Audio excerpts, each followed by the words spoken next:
antara murid sendiri juga sebenarnya macam gunung es, itu yang barangkali betul.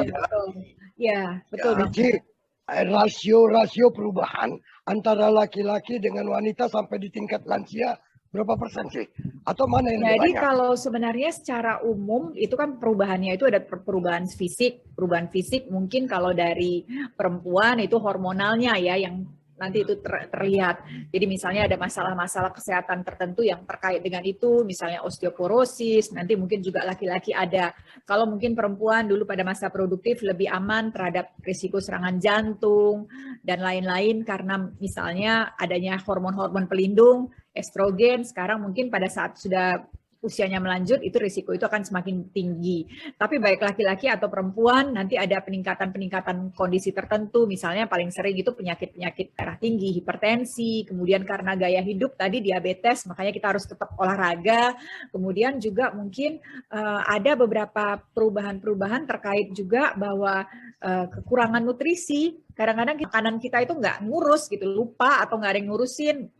Kemudian juga kalau perubahan-perubahan lainnya, masalah terkait gender sendiri tidak terlalu signifikan sih antara laki-laki dengan perempuan. Tadi lebih terkait lagi dengan bagaimana sebenarnya peran dia sebelumnya, kehidupan dia sebelumnya seperti apa. Osteoporosis itu ada kaitan nggak dengan kejiwaan? Osteoporosis kan stropos, vitamin D, kejiwaan ya katanya sih dulu akibat kurang juga minum susu, kalsium ya. Dan itu nggak bisa pada sebelum usia 30 sebenarnya bisanya di ini, kalau sekarang misalnya dia udah 35 mau coba-coba ya minum tablet kalsium ya itu cuman yang sudah terjadi ya sudah gitu. Ya, tapi tidak ada hubungan dengan bullying tadi, nggak ada hubungan tuh ya? Dengan bully nggak ada ya? Bully membuli enggak, itu tadi bully membuli tetap kaitannya ya. Membuli itu sebenarnya kan istilahnya di Indonesia kan perundungan, dirundung, tapi dibully. Orang yang dirundung, dibully itu bisa tambah kuat sebetulnya. Tambah lemah dia bisa tambah kuat. Ya, tapi bisa tambah lemah. Itu masih terbatas kita lakukan penelitiannya. Faktor apa yang membuat ya seorang laki-laki itu ingin menikah 2 kali, 3 kali gitu tuh? Apa? GT itu gatal Bang, GT. Iya, ini menikah ya, menikah udah bertanggung jawab loh Bang sebenarnya. Ya, katakanlah itu yang baik ya kata ada yang menikah pakai tanda petik gitu ya. Ada iya, sebenarnya itu sih apa ya kebutuhan aja ya. Kalau saya bilang kan basic need dari manusia. Bukan karena ada perubahan kejiwaan itu. Udah bisa melihat sesuatu. Termasuk. Ya. Kadang-kadang abang udah kepingin Bang. Udah. Ya nggak tahu tergantung agamanya juga katanya ya, boleh 1, boleh 2, boleh berapa gitu. Tergantung ya. Ada yang buka caranya dari situ. Tapi memang sebenarnya itu kan merupakan basic need, kebutuhan seseorang, kebutuhan dasar kita ingin seperti apa. Iya. Oh, bukan karena ada gangguan di situ ya. Ya, tergantung lah, tergantung dia sana sininya gimana. Personal sekali ya. Iya. Ya, betul. Ya, jadi kalau saya takut nanti kan Bahar atau si Jaya berpikir pula ini bukan merupakan satu gangguan jiwa, boleh juga dicoba ini katanya. Gak gangguan jiwa Bang. Kenapa abang nggak bilang namaku? Kenapa Jaya sama Bahar? Kau jangankan bilangkan 2, yang 1 supaya. Termasuk pengenalan diri tadi. Ujian seperti itu sejak dulu sudah datang cobaan-cobaan sama Allah. Ada yang bawa ada yang begini. Betul. Karena kan begini tadi kan makanya saya tanya rasio antara perubahan seorang laki-laki dengan wanita itu di dalam menapak kelansiaannya itu mana yang lebih besar kan? Apakah lebih smart laki-lakinya atau perempuannya makin menurun atau gimana gitu? Iya, tadi tergantung apa perubahannya dulu kan Bang Halis. Ya, tapi kalau fisik udah kita sepakat lah, ya kan, dari anak-anak naik sampai apakah sudah kelihatan kerut-kerut. Tapi kalau jiwa nih, nurani ini kan kadang kan tak bisa kita bicara tentang umur. Ya betul. Dan itu lagi-lagi sangat individual. Jadi ada orang udahlah aku udah tua mau ngapain lagi, sudahlah berapa berzikir aja, berdoa, lihat-lihat saluran. Tapi ada yang tetap masih mau aktif, masih tetap nyetir, masih tetap olahraga. Di luar negeri orang-orang lebih ekspresif dan sampai 90 tahun masih produktif ya, kadang-kadang menikmati hidup. Masih santai-santai, sekarang waktunya saya mau jalan-jalan. Kan begini nih, Cik, kan setiap orang tuh kan mencari pasangannya. Ya. Tujuannya adalah untuk bisa dia berkomunikasi yang pas, yang tepat seperti condition yang disebutkan oleh Hari tadi, nyambung gitu kan. Nah, pada suatu ketika kalau memang dia itu mencari orang lain lagi, apakah ada terjadi ketidaksambungan, penyambungan di sini atau gimana gitu? Oh iya, orang kan berbeda-beda. Mungkin dulu dengan pasangan yang lama dengan pasangan yang baru nyambungnya. Gitu ya, tentu saja kita tidak melanjutkan dari yang pertama nyambungnya gimana, tapi mungkin ya dengan ini berapa persen nyambungnya seperti itu ya. Atau memang reason aja, dibuat suatu alasan aja supaya dia bisa melakukan itu, katanya tak nyambung, tak begini. Oh itu alasan untuk meninggalkan orang juga bisa sih untuk itu ya. Nggak nyambung lagi, udah nggak satu frekuensi lagi katanya. Cari. Ya, karena kan selalu kita dengarkan persoalan itu begitu kan begitu ya.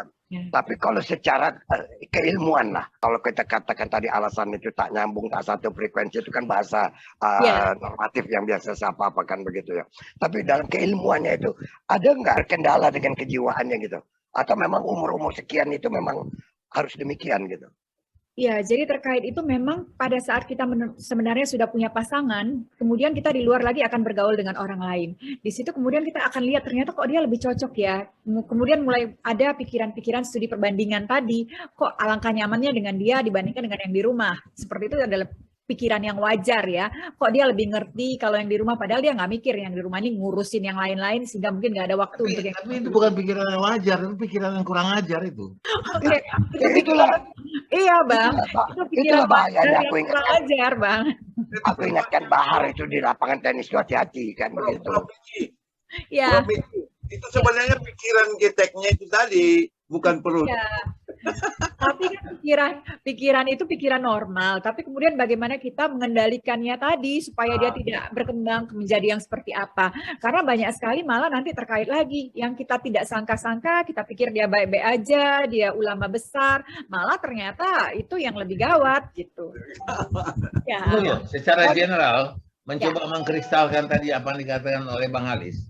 Secara general dalam masalah kejiwaan, dalam masalah menghadapi situasi kehidupan sehari-hari, aku melihat bahwa ketahanan wanita itu lebih tinggi daripada ketahanan laki-laki. Wanita itu entah kenapa dia bisa melepaskan dirinya dari lingkungan sehingga dia bisa sendiri soliter. Tapi laki-laki nggak bisa. Apa yang betul begitu kodratnya? Sebenarnya enggak juga, karena ketahuan nggak ketahuannya aja kan Bang. Mungkin kalau di timur ketahuan nggak ketahuannya. Kalau di timur budaya itu tergantung budaya juga ya. Kalau mungkin terkait lagi mungkin di timur, mungkin dianggap perempuan yang baik harus begini-begini, tidak boleh begini-begini, dan dia akan menjaga norma-norma itu supaya tidak seperti itu, tidak terlalu ekspresif. Tapi sekarang udah mulai macam-macam juga, dan ini juga kita tahu nggak tahu kayak gunung es juga. Kita pikir dia baik-baik banget, karena simpanannya siapa-siapa juga. Sama aja kalau masalah itu sih Bang Ari. Dan itu tadi ya kita bisa kaget, nggak nyangka, kita pikir ya tadi casingnya seperti apa, tapi dalamnya seperti apa. Barangkali itulah makanya kita lihat sekarang, wanita kan zaman dulu, perempuan zaman dulu itu memendam rasa. Itu sudah kodrat lah, memendam rasa, kemudian bersedih, menangis. Tapi yang zaman sekarang, dia kalau sakit, dia pergi belok ke kiri, ya udah dia pergi nyanyi sama kawan-kawannya, pas semua. Betul. Jadi kan begini Miki, barangkali kan kita selalu lihat apa ya kata-kata bijak ya.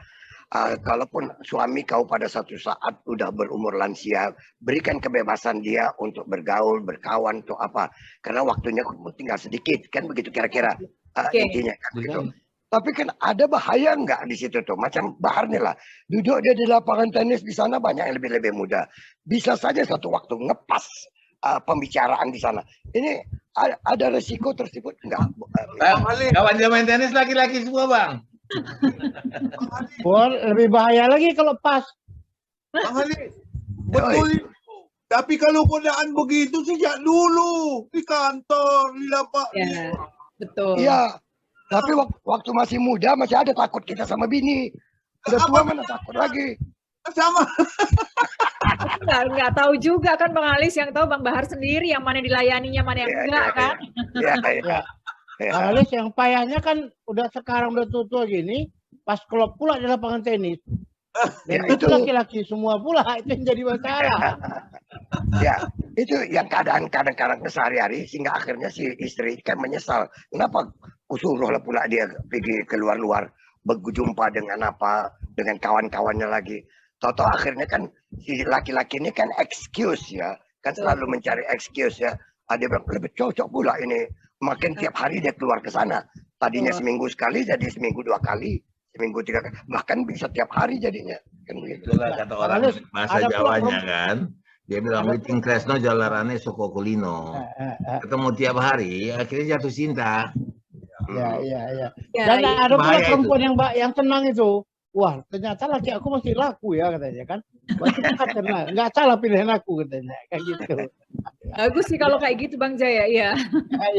Ya udah tua pun masih laku katanya. Jadi baik, kembali kepada kelansiaan kita tadi berkaitan dengan hari ulang tahun lansia kan begitu ya. Perubahan-perubahan yang paling detail itu apa, Michi? Selain daripada tingkat kemarahan tadi, mungkin barangkali bisa lebih dieksplor lagi sedikit. Ya, jadi yang paling detail tadi kan mungkin karena dia merasa tadi tidak ada sosialisasinya sudah berkurang. Kemudian mungkin ada beberapa hal yang kadang-kadang kita lupa. Kita punya orang tua di rumah yang mungkin banyak, uangnya banyak, tapi mungkin anak-anak udah nggak usah repot-repot, kalau mau apa-apa udah disediain. Jadi mungkin hal-hal kecil, misalnya belanja kemana, ke supermarket yang kecil juga nggak boleh, semua kesiapannya udah disiapkan anak-anak. Ini juga akan mungkin kayaknya dia nggak senang juga ya, apalagi kalau dia biasa mengerjakan sendiri, mungkin dia perlu uang cash, kapan dia mau nonton, mau beli es krim bisa, daripada nunggu anaknya bawain mau es krim jenis apa, udah ada semua di kulkas. Itu juga mematikan kreativitas orang tua tersebut. Kemudian juga tadi ada yang kita nggak tahu, apalagi mungkin ini lansia yang tidak produktif, yang mohon maaf mungkin sudah disable ya, dia ada susah jadi pakai caregiver, pakai orang yang merawat, itu sering sekali terjadi pelecehan. Jadi kita nggak tahu, kita pikir orang tua kita bagus-bagus saja, tapi yang merawat itu malah melakukan hal-hal yang nggak nyaman, baik itu pelecehan fisik. Allah udah tua aja macam-macam, nggak usah banyak cerita, nggak usah banyak mau lah, ntar lagi udah mau dijemput, udah bawa tanah. Nah itu istilah-istilah yang mau bawa tanah, bawa parfum, urusan apa ya. Kemudian juga nanti baik itu juga pelecehan fisik ya, pelecehan verbal juga, finansial tadi, apa guna punya harta banyak tapi begini. Nah itu juga kadang-kadang menjadi suatu permasalahan juga. Kemudian terkait lagi bahwa kemampuan pikirnya itu menurun. Ya, ini yang kemampuan pikir menurun ini yang harus dilatih terus. Karena kadang-kadang kok lupa.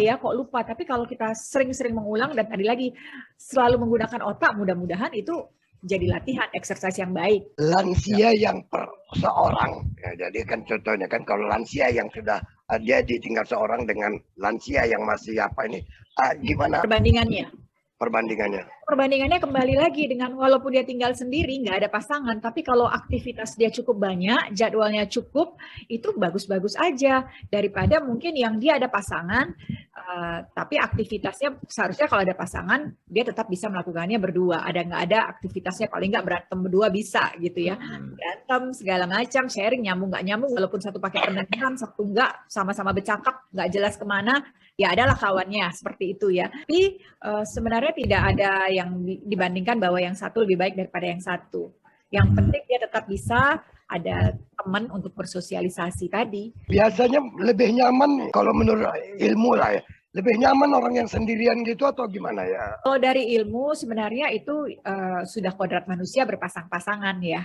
Itu ya kalau dari ilmu, tapi tetap ada excuse-nya karena sekarang juga ternyata banyak orang yang memilih untuk sendiri atau bukan memilih untuk sendiri tapi karena memang jodoh di tangan Tuhan katanya ya, nggak dapat jodoh terus gitu ya, jadi nggak daripada maksain. Bro Michi, itu menarik tadi itu pelecehan terhadap lansia yang Anda cerita, yang sebenarnya juga termasuk bully sebenarnya kan pada lansia. Ya. Saya itu kan penelitian begini kan masih terbatas dilakukan, apalagi skopnya memang kecil, lansia kan. Ya. Nah, kira-kira ada nggak inventarisasi persoalan contoh-contoh pelecehan itu? Itu yang menarik. Kalau ada penelitiannya lebih menarik lagi, begitu loh.